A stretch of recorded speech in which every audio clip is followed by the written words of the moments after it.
जो रजब भट्ट को उन्होंने कहा कि तुम माफ़ी मांगो और तुम कहो कि तुम आइंदा के बाद ऐसा कुछ नहीं करोगे, सॉफ्टवेयर अपडेट हो गया, इस सारे सिनेरियो में आप कहाँ पर थे उस वक्त? वो जो वकला जो इन पर हमलावर हुए उनमें से आधे ऐसे थे जो हमारे साथ जो उनसे खड़े होके वहाँ पे चपकलिश करना शुरू कर दी और उन्होंने हमारे साथ बदनज़मी शुरू कर दी। तो रजब की तरफ से मुकदमे इंदराज की दरख्वास्त जो है हम दायर कर रहे हैं। इस पे तादीबी कार्रवाई वकला के खिलाफ करनी होगी, इनके लाइसेंस मुअत्तल करने होंगे। जिस तरीके से उन्होंने कहा था कि ये जो मैं तो इनको वकील ही नहीं मानता, जिस तरीके से इन्होंने गुटका मावा मुंह में रखा हुआ होता है और इनकी तो हैसियत ही नहीं थी कि ये मुझे आज क्या, ये मुझे कभी भी नहीं ला पाते, मैं अपनी चॉइस से यहाँ पर आया हूँ। वकला तनकीद से बालातर नहीं है। कोई वकील जो है वो इस दुनिया में उसके पास लाइसेंस टू प्रैक्टिस है, लाइसेंस टू किल नहीं है। हियरिंग हुई है, मामला कहाँ तक पहुंचा और बहुत सारे केसेस सारे आप देख रहे हैं, उनमें से कितने केसेस में क्लियर आउट हो चुके हैं, कितने केसेस में अभी रहते हैं? तो ये मुकदमात जो है वो बिल्कुल 100 नहीं 1000% जो है वो खारिज होने वाले हैं, बिकॉज ये मेरिटलेस केसेस हैं। लाहौर की अदालत की हम बात कर रहे हैं और कराची की अदालत की हम बात कर लें तो आपको क्या डिफरेंस नजर आया है इस केस को लेकर? हमारी इनसे वाज़ेह तवक्को है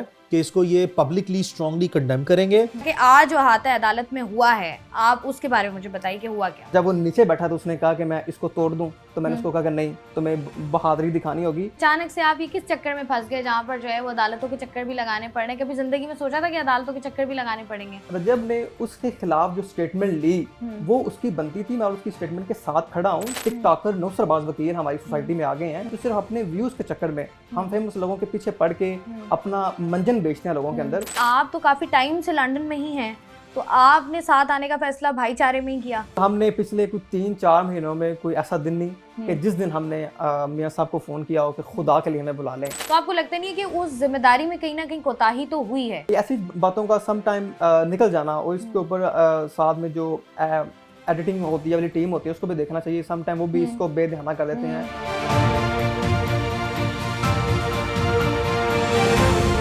अस्सलाम वालेकुम, मैं हूं आपकी मेज़बान शाइस्ता रज़ा 24 डिजिटल के साथ एक दफ़ा फिर से खुशामदीद। आज के प्रोग्राम में हम लोग बात करें एक ऐसे इंसिडेंट की जिसने तूफ़ान बदतमीज़ी बर्पा किया पूरे सोशल मीडिया पर। जिस तरीके से हम लोग देख रहे हैं रजब भट्ट, जिनका केस काफ़ी टाइम से जो है वो बहुत ज़्यादा सुनवाई में आ रहा है, बहुत सारे लोग उस पर बात भी कर रहे हैं और उसी केस की जो पेशी थी जो कि उनकी कराची शहर में थी, वो कराची उसके लिए आए अदालत में और उसके बाद जो अदालत में हुआ उसी पर बात करने के लिए बैरिस्टर मियां अली अशफाक साहब हमारे साथ मौजूद हैं जो कि वकील हैं रजब भट्ट के, और साथ ही साथ नदीम हमारे साथ मौजूद हैं जो कि एक रोल प्ले कर रहे हैं बेस्ट फ्रेंड होने का। तो उनको वेलकम करते हैं और तमाम तर सवालात के जवाब लेने की कोशिश करते हैं। अस्सलाम वालेकुम, कैसे हैं सर आप? थैंक यू सर जी, मुझे बताइएगा कि आपके बारे में हमेशा ये बात होती है कि जब भी कोई इंपॉर्टेंट केस होता है या जब भी कोई ऐसा कंट्रोवर्शियल केस होता है तो सबसे पहले बॉल जो है वो आपकी कोर्ट में आती है, और उसके बाद ये जो रजब भट्ट वाला इंसिडेंट हुआ है, ये आज जो इंसिडेंट हुआ है, क्या इंसिडेंट था ये? ये जो दिन दिहाड़े अदालत के अहाते में रजब भट्ट पर एक हमला किया गया जानलेवा, जिसमें उसको छोटे और बड़े कई जो है वो जख्म आए हैं। इस अनफॉर्चुनेट इंसिडेंट को ग्लोबली अब देखा गया है। कैमरे की कई आंखें, कई ऐसे आपके कुलीग जर्नलिस्ट थे, मीडिया के लोग थे जिन्होंने इसको कवर किया। चंद वकला, सिर्फ 2 या 3 या 4 वकला, 2 लाख वकील जो पाकिस्तान में है, उनकी शर्मिंदगी का बाइस बने, लोगों पे कातिलाने हमले करें, जानलेवा हमला करें, तशद्दुद करें। This is an unacceptable practice. Sindh high court के चीफ जस्टिस से मेरी इस्तदा है कि इसका एक नोटिस लिया जाए। जहां तक रजब का सवाल है तो रजब की तरफ से मुकदमे इंदराज की दरख्वास्त जो है वो हम दायर कर रहे हैं। बाकी मेरे कराची में ऑफिसेज हैं 2, यहाँ पे दर्जन बार 1.5 दर्जन वकला जो है काम करते हैं। चूंकि हमारे क्लाइंट के साथ हमारी आंखों के सामने यानी शाहिदीन है, हम हमारे साथ भी जो है वो वकला ने शर्मनाक रवैया जो है वो रखा और बिल्कुल अनएक्सेप्टेबल किस्म का उनका ये कंडक्ट है और ये कोड ऑफ एथिक्स की स्ट्रिक्ट वायलेशन है। ये मिसकॉन्डक्ट है इन लॉयर्स का। तो हम as a lawyer, responsible lawyers, पढ़े लिखे लोग होने के नाते अपनी जो वाइस चेयरमैन है सिंध बार काउंसिल के, हमारे जो चेयरमैन यहाँ पे डिसिप्लिनरी कमेटी है सिंध बार काउंसिल के, Sindh high court bar association के प्रेसिडेंट, कराची बार एसोसिएशन के प्रेसिडेंट, इन सब से हम जो है वो बाज़ाब्ता दरख्वास्त देके और इनको सबको हम सीसी कर रहे हैं। जो पाकिस्तान बार काउंसिल हमारी सुप्रीम रेगुलेटरी बॉडी है कि ये ऐसा हुआ नहीं है कि जिसको हम ऐसी जाने देंगे। इसका सद्देबात करना लाज़िम मलज़ूम है। इस पे तादीबी कार्रवाई वकला के खिलाफ करनी होगी, इनके लाइसेंस मुअत्तल करने होंगे। ओके अच्छा मियां साहब, मुझे ये भी बताइएगा कि जिस तरीके से लोग देखते हैं, बहुत बड़ी तादाद है, बहुत बड़े तादाद उन लोगों की है जो कि व्यूअर्स हैं रजब भट्ट के। अक्सर व बेशतर ये देखा जाता है जो कि लोगों की जानिब से भी एक कंसर्न आता है और जो वकला की जानिब से भी एक कंसर्न आया कि जिस तरीके से धमकी आमेज रवैया रखा जाता है, जिस तरीके से रजब भट्ट की जानिब से कभी कभार इस तरह की ज़बान इस्तेमाल की जाती है या इश्तियाल अंगेज़ी की जाती है, जिसकी वजह से वकला बरादरी जो है वो उनसे नाराज़ थी। यकीनी तौर पर जो काम हुआ है जो आज, वो तो डेफिनेटली उसको तो उसको हम सही कह नहीं सकते, लेकिन जो रजब भट्ट की जानिब से किया जाता है तो बीइंग आप स्पेसिफिकली मुझे पॉइंट आउट मतलब करें, जिस आपका तरीके से क्वेश्चन उन्होंने है। कहा, जिस तरीके से उन्होंने कहा था कि ये जो, मैं तो इनको वकील ही नहीं मानता, जिस तरीके से इन्होंने गुटखा मावा मुंह में रखा हुआ होता है और इनकी तो हैसियत ही नहीं थी कि ये मुझे आज क्या, ये मुझे कभी भी नहीं ला पाते, मैं अपनी चॉइस से यहाँ पर आया हूँ। तो होता है कि कभी कभार ऐसा हो जाता है कि वकला कहते हैं कि हमारी इज्जत पर बात आ गई, देखें, वो वाला एलिमेंट लग रहा है। देखिए, पाकिस्तान में मैंने बताया 2 लाख वकील हैं। वकला कम्युनिटी जो है, लीगल फ्रेटर्निटी, एक यूनिक किस्म की, एक क्रीम ऑफ सोसाइटी इसे कहते हैं। हम जब वकील सुबह उठते हैं, अपने काले कोट पैंट को पहनते हैं, अपनी टाइज जो हैं वो पहनते हैं, अपने शूज़ को पॉलिश करते हैं, सॉक्स पहनते हैं, अपने आप को हाइड एंड टाइट जो है वो करते हैं, तो इसका मतलब क्या है? That we want to have a very professional conduct, जिसमें हम अपने कोड ऑफ कंडक्ट और कोड ऑफ एथिक्स के मुताबिक। बिल्कुल। मैं आपको बताऊं कि कमरा अदालत में या अदालती और वकालती निज़ाम में वकला जो है वो अपने आप को इतने यूनिक तरीके से अवाम में प्रेजेंट करते हैं कि ये एक रिस्पेक्टेबल किस्म के तो लोगों के तौर पर सिर्फ होने या माने नहीं जाने चाहिए, नज़र भी आने चाहिए। Exactly. जब आप किसी भी वकील का गैर पेशा वराना रवैया या गैर मुनासिब रवैया देखते हैं और उसके उस गैर मुनासिब रवैये को आप हाईलाइट करते हैं, तो ये वकला की तस्हीक नहीं है। वकला तनकीद से बालातर नहीं है। कोई वकील जो है वो इस दुनिया में उसके पास लाइसेंस टू प्रैक्टिस है, लाइसेंस टू किल नहीं है। किसी भी वकील ने कमरा अदालत में जाके अपने किसी भी मौक्किल की बेस्ट पॉसिबल इफेक्टिव रिप्रेजेंटेशन देनी होती है, वो उसका माउथ पीस होता है। और वकील को अपने वेयर एंड टेयर से, अपने कंडक्ट से जो है वो वकील नजर भी आना चाहिए। और अगर किसी शख्स ने कोई ऐसी बात कर दी है तो कोई वकील जो है वो बालातर नहीं है। You understand? तो इसमें वकला की तस्हीक का सवाल ही पैदा नहीं होता। और किसी किस्म की, मेरी राय में, कोई प्रोवोकेटिव स्टेटमेंट नहीं है। आपने एक तरफा जो है किसी वकील की एक ऑब्जेक्शन जो है वो हाईलाइट किया, जो उसको अपनी ज़ात की हद तक है। किसी एक फ़र्द का मसला वकला कम्युनिटी का मसला नहीं है। किसी इनफरादी वकील के इनफरादी मामलात को आप लीगल फ्रेटर्निटी या पूरी लॉयर्स की कम्युनिटी के साथ एसोसिएट नहीं कर सकते। यही वो एक बैड प्रैक्टिस है, यही वो एक इल इन्फॉर्म्ड बेसिस हैं जिसकी वजह से हम लोगों को टारगेट करते हैं। ये बिल्कुल भी जो है वो काबिल जवाज़ बुनियाद ही नहीं है, जिसको आप बुनियाद बनाकर जो है वो लोगों पर पुरतशद्दुद जो है वो अमल करें। That is totally unacceptable and we are going to proceed against it. ठीक है। अच्छा मियां साहब, मुझे ये भी बताइएगा, जिस तरीके से आज तमाम अहाता अदालत में जो सब कुछ हुआ, उसके बाद का लाए अमल तो आपने बता दिया है, लेकिन उसके बाद हेयरिंग हुई है, मामला कहाँ तक पहुंचा और बहुत सारे केसेस सारे आप देख रहे हैं, उनमें से कितने केसेस में क्लियर आउट हो चुके हैं, कितने केसेस में अभी रहते हैं? देखें, आज अदालत में चूँकि एक हमारी विंटर्स वेकेशन भी चल रही हैं, लेकिन हमने लास्ट डेट ऑफ हेयरिंग पे भी ऑनरेबल जज से रिक्वेस्ट की थी कि इसमें रीजनेबल टाइम दें। उन्होंने 7 डेज़ का टाइम दिया। आज ऑनरेबल जज जो हैं वो खुद भी जो हैं वो वेकेशन पे थे, तो उनकी कोर्ट एम्प्टी थी। हम वहाँ पे गए, हमने सिर्फ अटेंडेंस मार्क किया। अदालत में कोई कार्रवाई जो है वो नहीं हुई, सिवाय मुल्जिम के हाजिर होके अपनी हाज़िरी बनाने के या हाज़िरी लगाने के। बाकी और कोई कार्रवाई जो है अदालत में नहीं हुई। अब नेक्स्ट डेट ऑफ हेयरिंग इस केस की 13 जनवरी है, और जो भी कोई हाइट ऑफ एम्बेरसमेंट या हाइट ऑफ शेमफुल कंडक्ट जो है वो किसी एक फरीक की तरफ से बतौर वकील आप डेमोस्ट्रेट कर सकते हैं, वो की गई है, जिसको मैंने आपको बताया कि हम इसको काबिल मजम्मत जो उनसे समझते हैं, और हम इस पे लाजमी तौर पर तदीबी कार्रवाई के लिए जो है वो आगे बढ़ेंगे। जहाँ तक रजब के ख़िलाफ़ मुकदमात का सवाल है, तो रजब के ख़िलाफ़ जो है वो टोटल हमारे इल्म के मुताबिक जो है माजी से लेकर अब तक 5 मुकदमात हैं, जिनमें 3 में वो बरी और मुकदमे खारिज हो चुके हैं या वो बेगुनाह हो चुके हैं, और बाकी 2 मुकदमात, एक लाहौर NCCI में पेंडिंग है, उसको भी हम फेस कर रहे हैं, और एक ये जो आपने देखा कराची में मुकदमा है, इसको भी हम फेस कर रहे हैं। और इंशाल्लाह आने वाले दिनों में आप देखेंगे कि ये मुकदमात जो हैं वो बिल्कुल 100 नहीं 1000% जो है वो खारिज होने वाले हैं, बिकॉज ये मेरिटलेस केसेस हैं। ठीक है। अच्छा, जिस तरीके से अगर हम बुनियादी तौर पर आवाम की एक राय होती है उसकी बात करें, तो लोग ये बात करते हैं कि when he was in London तो काफ़ी कयास आराइयाँ भी हो रही थी कि हो सकता है कि इंटरपोल के थ्रू उनको वतन वापस बुला लिया जाए, या उनके खिलाफ जब मुकदमात है उनको सामना करना पड़ेगा, हो सकता है उनको जेल भी जाना पड़े। और लोग जो है इस केस को साद और रहमान के केस से भी जो है वो कंपेयर कर रहे हैं। लेकिन लोग ये बात कर रहे हैं कि जब रजब भट्ट पाकिस्तान पहुंचे थे तो उनको तमाम तो प्रोटोकॉल दिए गए, तो ये किसी ना किसी इन्फ्लुएंशियल वजह से उनको ये प्रोटोकॉल मिले या तमाम तर मामला तय पा गए थे, उसके बाद वो पाकिस्तान आए, इसमें कितनी सदाकत है, ये क्या मामला है? Well, first of all, Pakistan में रजब भट्ट को या नदीम मुबारक को किसी किस्म का कोई प्रोटोकॉल नहीं मिला, और कोई ऐसी एविडेंस नहीं है जिसको आप कहती है प्रोटोकॉल मिला हो। There is not a question of protocol. मैं आपको ये याद दिलाता चलूँ कि ये जब एयरपोर्ट पे पाकिस्तान में इस्लामाबाद हाई कोर्ट में इन्होंने अप्रोच किया, इनको प्रोटेक्टिव बेल ग्रांट हुई और ये जब इस्लामाबाद हाई कोर्ट पे पहुंचे, इस्लामाबाद एयरपोर्ट पे पहुंचे तो ये 2.5 घंटे जो है इमिग्रेशन के प्रोसेस से इनकी टफ किस्म की स्क्रूटनी हुई जिसके बाद पास होने हैं। सो मुझे नहीं पता कि ये कौन सा ऐसा प्रोटोकॉल है जिसमें आप एयरपोर्ट पे पहुंचे और आप 2.5 आवर्स जो है वो एक टफ स्क्रूटनी के प्रोसेस से गुजर के आपकी इमिग्रेशन जो है वो हो।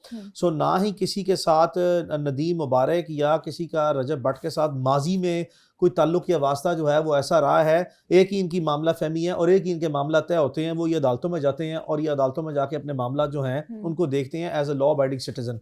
और अगर इनके कोई ऐसे मामला तय किए होते तो आज आपने देखा कि यहाँ पे अदालतों में जिस तरह की बदमज़गी या जिस तरह की एक बदनज़मी का मुजाहरा किया गया, तो ये ऑब्वियसली जितनी स्पेकुलेशन है, ये जितने र्यूमर फैक्ट्री है, उसकी तमाम स्पेकुलेशन को ऑटोमेटिकली जो है वो डिसमिस करता है।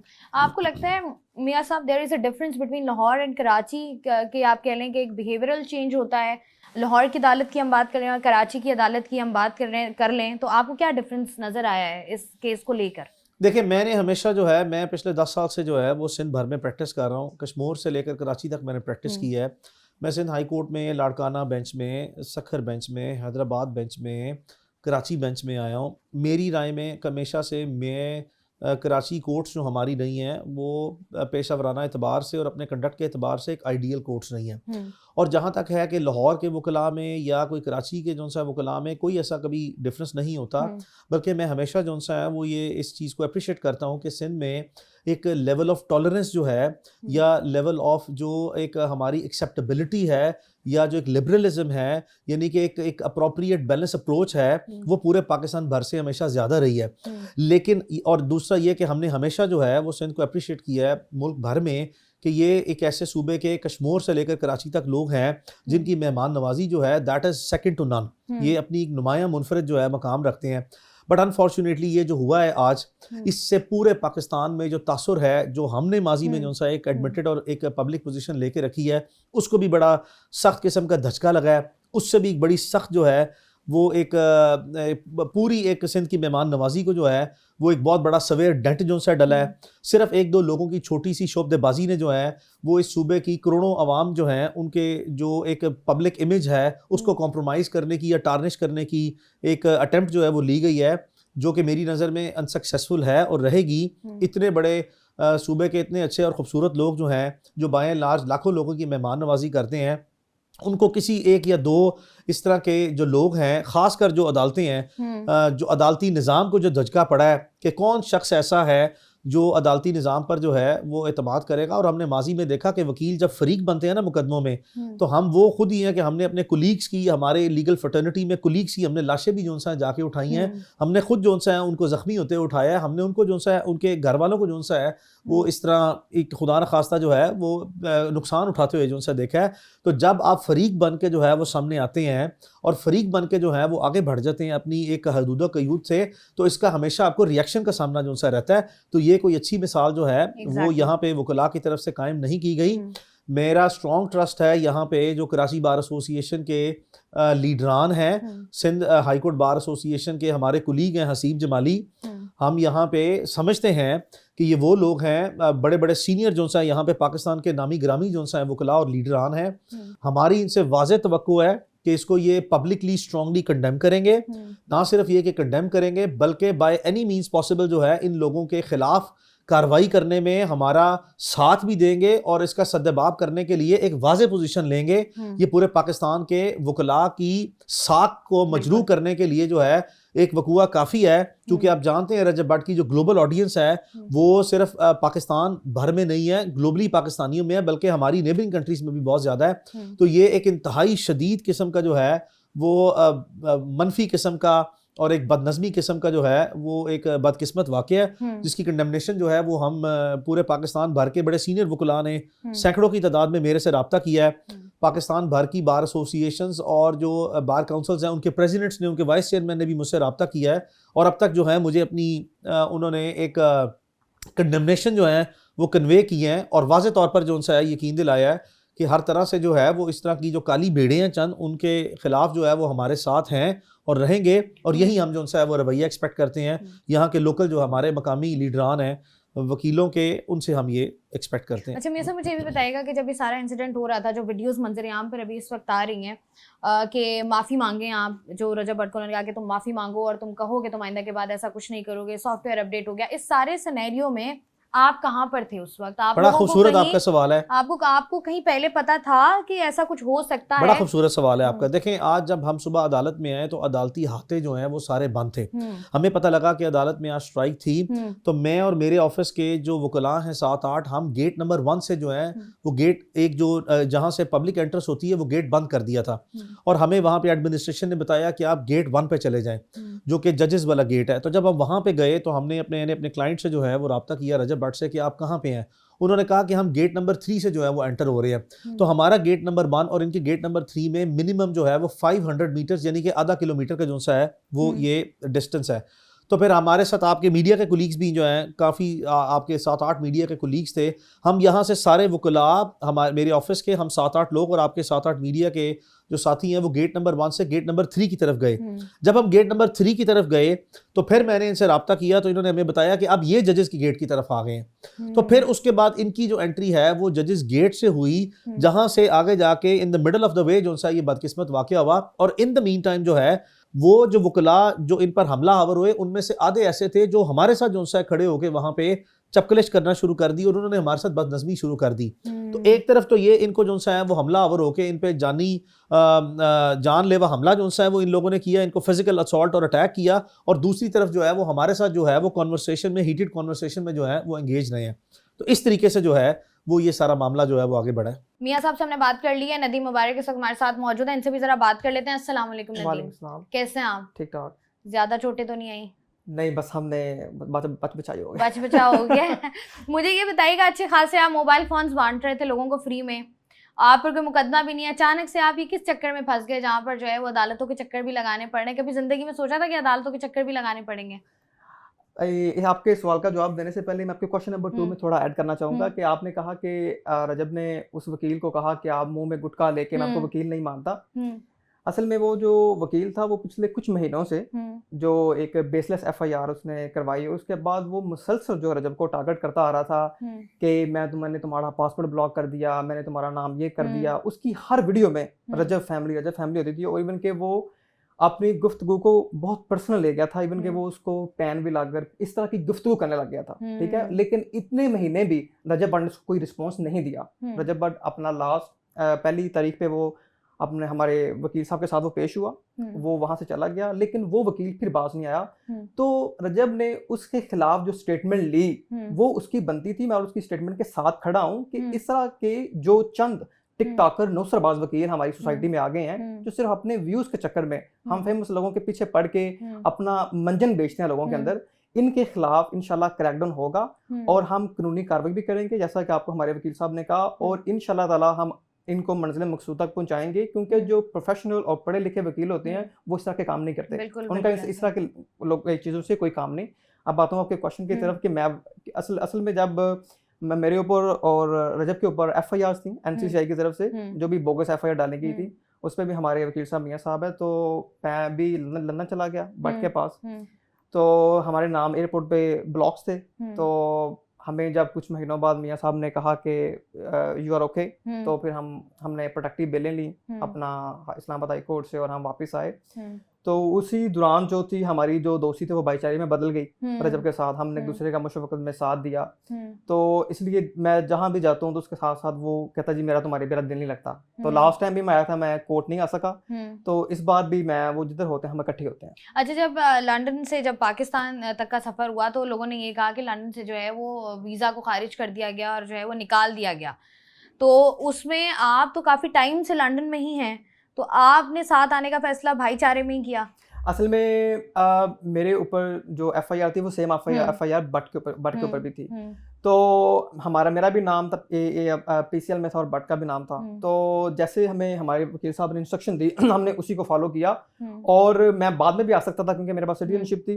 रजब का वीज़ा कुछ दिन पहले कैंसिल हो गया था होम ऑफिस की तरफ से, लेकिन क्योंकि रजब जो था ना वो अकेला था, तो मैंने कहा कि चलो जो होगा फिर देखा जाएगा, क्योंकि हमारे वकील साहब ने कहा कि आप आ जाओ इंशाल्लाह हम लॉ को ला के मुताबिक चलेंगे और हम आए और इंशाल्लाह हमने वैसे ही सरखरू हुआ जैसे हमारे वकील साहब ने कहा। अच्छा, मुझे ये बताएं कि जब आप पाकिस्तान आए, ऑब्वियसली बात है बहुत सारे डाउट्स होते हैं जहन में, मियाँ साहब ने तो आपको कह दिया, भरोसा था आपको मियाँ साहब पर, लेकिन पाकिस्तान के हालात भी पता हैं, पाकिस्तान की बहुत सारी चीज़ें, क्योंकि जब सादुर रहमान गिरफ्तार हुआ और इतना अरसा वो 3 महीने तक 100 दिन जेल में रहा, तो पीपल वरंट एक्सपेक्टिंग कि ऐसा हो जाएगा, बट वो हो गया।